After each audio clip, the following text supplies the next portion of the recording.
everyone's doing well and staying healthy, and at least finding some time to enjoy a little extra time with your loved ones during the school closure. I wanted to take some time to share specifically with the parents and caregivers of our preschool students, just some information and some strategies and maybe some activities that hopefully will be helpful for you to continue to facilitate growth in your children's communication skills while we're off from school. So this will not be the most exciting video. I'm not going to have any special effects. I really just wanted to take the time to share information with you and get some information out to you as soon as possible. So there's been a lot of negative news. Every time you turn on the TV, there seems to be worse and worse news that we're hearing about, but I wanted to share some good news with you. And the good news is that language is everywhere. Language is all around us. It's in everything that we do. And there are opportunities all day, every day for you to be modeling for your child and supporting him or her on expanding the skills that they already have. So personally, when I work with students, I often tell parents that my therapy doesn't start when we get into the therapy room and sit down at a table. My therapy starts as soon as I greet the child. That's when I begin modeling language. That's when I begin engaging them in some conversation or some back and forth communication. We talk on our way up the steps, we talk in the hallway, and the therapy really begins right away.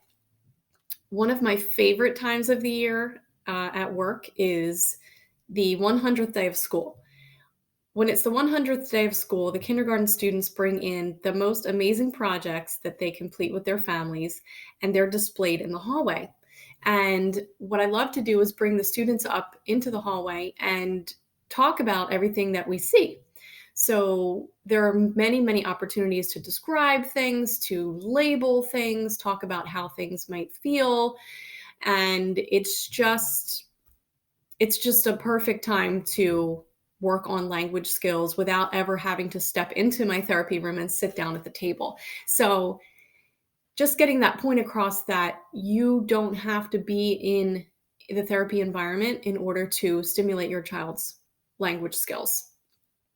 So for specifically the preschool population, really the birth to 5-year-old population, there are many, many things that you can do at home to support your child. And basically, a good rule of thumb to remember is that whatever stage your child is at in terms of communication, you want to try to bump them up to the next level. If your child is nonverbal or minimally verbal, maybe only using a few words, you want to try to get them to the level where they're using more single words or some single words if they're not using any at all. If your child is already able to use single words, you want to try to bump them up to maybe putting 2-word phrases together. And if they're able to do that, then we want to move them to simple sentences, 3 to 4-word sentences, and then just move on from there. So I'm going to run through some strategies and some intervention techniques that I use in therapy. These are evidence-based and they're things that you can do at home. And then after that, I'm going to hopefully recruit my daughter, Sophie, to help me in demonstrating some of these things for you. So the first thing that you can do is called parallel talk. And parallel talk is basically becoming like a commentator for your child. So while your child is engaged in play, it may be a dollhouse, it may be play foods, a kitchen set, it could be Legos, it could be dinosaurs, whatever the case may be. Join your child in play and talk about what your child's doing. So if the child is building with blocks, you're going to state the obvious. You're going to say things like, you put the block on top. You made a roof. It's a red roof. The dog is on the roof. Just basically observing the child and modeling language to describe what your child's doing. Another thing that you can do is called self-talk. And for self-talk, you're engaging in play with your child and you're talking about what you're doing. So you're saying things like, I'm making a house. My house has a door. There's a mommy in the house. I'm knocking on the door. Knock, knock, knock. Things like that. So you're basically just describing what you're doing while you're playing with your child. And self-talk is something that does not have to be done during play. You can do self-talk all day long when you're cooking, when you're folding laundry, when you're cleaning. You can be talking about what you're doing, saying things like, I'm pouring the sugar in, here I go, I'm mixing, mix, mix, mix. Just explaining what you're doing. I'm vacuuming, I'm sucking up the dirt, I'm sweeping. Anything you can think of to describe what you're doing. So instead of just doing it, you're talking about it as you're doing it. And your child is hearing all of that vocabulary and all of that language. And being able to associate it with what's actually happening in the moment. That's the most important thing. So that's parallel talk and self-talk and labeling. So you're labeling action words, you're talking about nouns in the environment. In terms of modeling language for your child, following the child's lead is huge. So instead of saying, okay, we're going to do this activity or we're going to play with this and I'm going to work on your language skills, it's best to observe what your child is interested in and then work with that. So that's just basically, like I said, observing what your child's interests are, joining in, and then modeling language related to those activities. Because the research shows that if you're modeling language related to activities that the child enjoys, you're much more likely to get more language out of that child. So and I do the same thing in therapy. A lot of my therapy sessions, if I'm not pushing into the classroom, well, absolutely, if I am pushing into the classroom, they're very much child directed, but also in the therapy room, my sessions are most often child directed. They choose what activity we do as long as I know that I can work on their goals and objectives within those activities. You want to limit the amount of test questions. So things like, what's that? What does a bird say? Where are they going? What shape is that? What color is that? There's definitely a time and a place for those WH questions, and it's certainly something that I do work on with children when they're at that level and they're not able to answer those questions. But again, the research shows the more test questions you ask, the less likely your child is going to produce spontaneous language. At a very young age, they can kind of pick up that they're being tested and they can tend to shut down. So again, if you ask those questions here and there, it's completely fine. You're not going to hurt your child. But if you're trying to get the most out of them, you're going to want to do more commenting and parallel talk and self-talk and modeling, as opposed to asking a lot of those WH test questions. Expansion. So if your child is able to produce single words or phrases, a good thing to do is to expand. So if they hold up a dog toy, and they say dog, you can say things like, that's right, a brown dog, or a cute dog, or a fuzzy dog. So you're adding another piece of vocabulary to it, and you are expanding on what they're saying. If your child's able to produce simple sentences like, it's a dog, then you can, again, add words to that. So you're trying to bring them to the next level. So you would say, it's a jumpy dog, or it's a hungry dog, or it's a dog that's eating. So just taking what they said and basically adding to it. You're bulking it up. You're adding language in there, and they're picking up on your models, and it's going to, again, support them in growing their skills. You can have a lot of fun with environmental sounds. So again, if your child is playing with a dollhouse, making sounds like shh if they're pretending that the sink is running, or buzz for a buzzing bee. Certainly animal sounds and car sounds and truck sounds, and those are all kinds of building blocks to producing true words. So certainly having a lot of fun with making different sounds, encouraging your child to watch your mouth move, watch your tongue go up for different sounds, watch your lips go out and pucker for other sounds.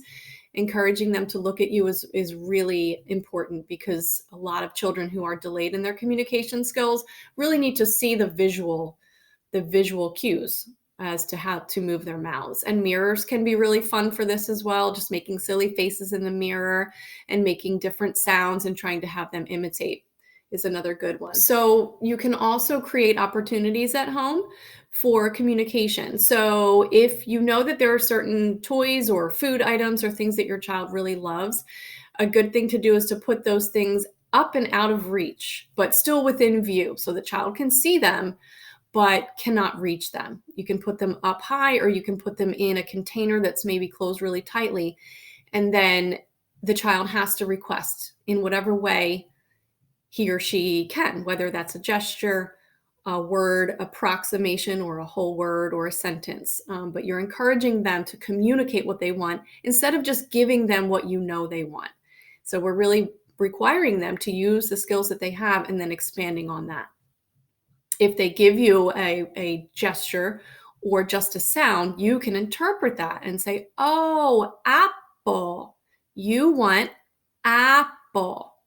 So you're giving sort of the model, but then also the visual cue, and having them watch how your mouth is moving when you say apple. So that's definitely something that you can do easily at home whenever your child has something that they want. It's just a super easy way to encourage communication. If it's in a container that they can't open, then they're required to somehow express to you that they need help. So you're encouraging them to say help. If they're eating a snack, if they're eating goldfish, instead of giving them a whole bowl of goldfish, you can give them a few goldfish. And then when they eat those few and they're looking at you wanting more, you can wait expectantly and encourage them to ask. If they don't have the words, you can model the words for them. Following your child's lead. Read, read, read. Reading is the number one biggest, best way to encourage literacy, language development, social interaction with your child. Label pictures, talk about pictures. Again, when you're labeling, you can repeat instead of just saying it once. You can say flower. That's a flower. See the flower? So you're not just saying it one time, you're saying it multiple times. You can ask simple questions. If it's a child that has more language, you can ask them things like, how would you feel if that happened to you? Has that ever happened to you? Do you think she's being a good friend? Would you want to be her friend? What do you like about this character? Or even just more simply, what do you see in the pictures? And you can model that. You can say, I see a butterfly. I see a tree. And slowing down your speech. Instead of saying it quickly, you can just slow down your speech so they can hear every word. Speaking of commenting, spring is a perfect time to go outside and comment on everything that you see, everything that you hear. What are the different smells of spring? And it's just a perfect way to, again, comment and talk about things that are happening in the moment. So you would be modeling things like, I see flowers. I hear birds. I smell grass. And then encouraging them to talk about what they see and what they hear and what they smell. So I love springtime. It's a great, great time to model language for your child and just be outside. And there's so much to talk about, so much to describe. These are all things that, you can do every single day at home. One of the other things that you can do, again, if your child is able to produce sentences, simple or more complex sentences, is you can recast or repeat what they say while essentially fixing it and emphasizing the words that they didn't say correctly or that they didn't use correctly. So if they say something like, her have a cat, instead of saying not her, you don't want to correct by using sort of negative words like not or no. You just want to kind of repeat it and then say it correctly and emphasize the words. That's right. She has a cat. So you're still giving that model, but you're not telling the child that they're wrong. You're just emphasizing those parts of speech that were not said correctly. Positive reinforcement is a great thing to do if your child does communicate. using words or using whatever the desired mode is in the moment, being specific and telling them exactly what they did that was so awesome. Saying things like, I love that you used your words. I love that you said, help, please. It just gives them that encouragement and that input that, oh, it's a good thing when I actually communicate and I'm doing something good. And then if you give them that positive praise, chances are that they'll do it more as time goes on in the future. Most importantly, this is something you can really have fun with. Talking to your child is something you don't have to plan for, you don't have to prep for it. You can just do it at any time and during any activity. Like I said in the beginning, language is everywhere. And you can make it super fun. It doesn't have to be a stressful thing. Everybody has enough on their plates right now. And this is something that you can just enjoy with your child. And I will be posting more videos, more specific videos. I am going to, as I said, recruit my daughter so that I can demonstrate some of these things for you. But feel free to email me at the district email with any questions or anything else that you would like more information on as I move through and continue to make videos. I hope this was somewhat helpful. Maybe as I demonstrate these things for you, it'll kind of come together a little bit more. It's a lot of information, but hopefully you feel that you're able to use some of these strategies. And I think my videos will probably get better as I go. This is not my best work, but I just wanted to share this with you so that you can hopefully put some of these things into practice now. Thank you so much. Stay safe.